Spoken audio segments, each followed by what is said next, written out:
সবার সাথে মরণের পরে আপনার দেখা হবে একবার, কিন্তু একজনের সাথে আর কোনো দিন আপনার সাক্ষাৎ হবে না, দেখাও হবে না, সেটা আপনার বোন। আমি আয়াতের তাফসীর পড়তে গিয়ে দেখেছি বোনের সাথে যেহেতু কোনোদিন আর দেখা হবে না, এজন্য আমরা যারা জ্ঞানী মানুষ আছি দুনিয়ায় যাদের বোন আছে বোনের হক ফাঁকি দেবেন না, যেহেতু তার সাথে আর কোনোদিন আপনার দেখাও হবে না, সাক্ষাৎও হবে না, কথাও হবে না, এ দুনিয়ায় শেষ। কিন্তু বহু মানুষ আমরা দেখি এই পৃথিবীতে বোনের সম্পদ আত্মসাৎ করে মেরে খায়। কিছুদিন পূর্বে এক বক্তার মুখে শুনেছিলাম মৃত্যুর পর আপন ভাই বোনের নাকি আর কোনোদিন দেখা হবে না। আমার জানার বিষয় হচ্ছে এই কথাটি কতটুকু সত্য, আর যদি সত্য হয়েও থাকে তাহলে কেন? রাসূল সাল্লাল্লাহু আলাইহি ওয়াসাল্লাম তো বলেছেন যার সাথে যার মহব্বত তার সাথে তার কিয়ামত। প্রথম কথা হলো যে এটা সঠিক কথা না। যদি কোনো বক্তা বলেও থাকেন যে মানুষ মারা যাওয়ার পরে তার ভাই বোনের সাথে দেখা আর কোনোদিন হবে না, এটা সঠিক কথা না।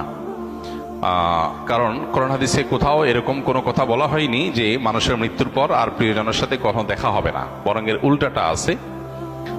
আল্লাহ রাব্বুল আলামিন কোরআনে হাকিমের মধ্যে ইরশাদ করেছেন, যে ব্যক্তি ঈমান এনেছে এবং ওয়াত্তাবাআতহুম যুররিয়াতুহুম, তার পরবর্তী বংশধর যাদেরকে সে রেখে গেছে পৃথিবীতে, তারা যদি তার অনুসরণ করে, অর্থাৎ তার ঈমান আমলের অনুসরণ করে, তাহলে আল্লাহ তাআলা বলেছেন যে তাদেরকে তাদের সাথে আল্লাহ তাআলা ইলহাক করে দিবেন, সংযুক্ত করে দিবেন।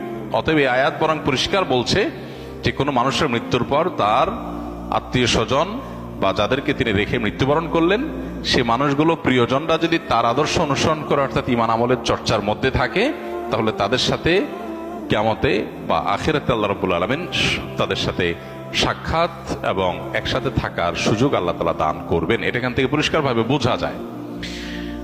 আর এর পাশাপাশি নবী সাল্লাল্লাহু আলাইহি ওয়াসাল্লাম আরেকটা হাদিস আছে, আলমারউ মা'a মান আহাব, অর্থাৎ মানুষ যাকে ভালোবাসে তার সঙ্গে সে থাকবে।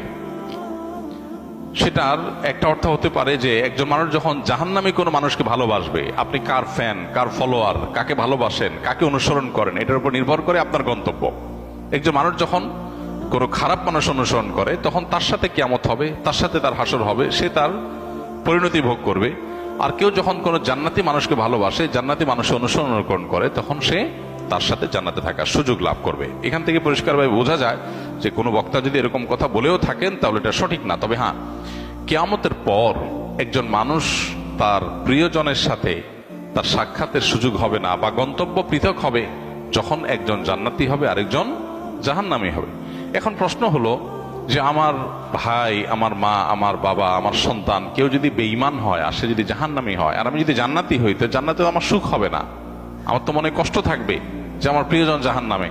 তো জান্নাতে তো কারোর কোনো কষ্ট থাকার কথা না।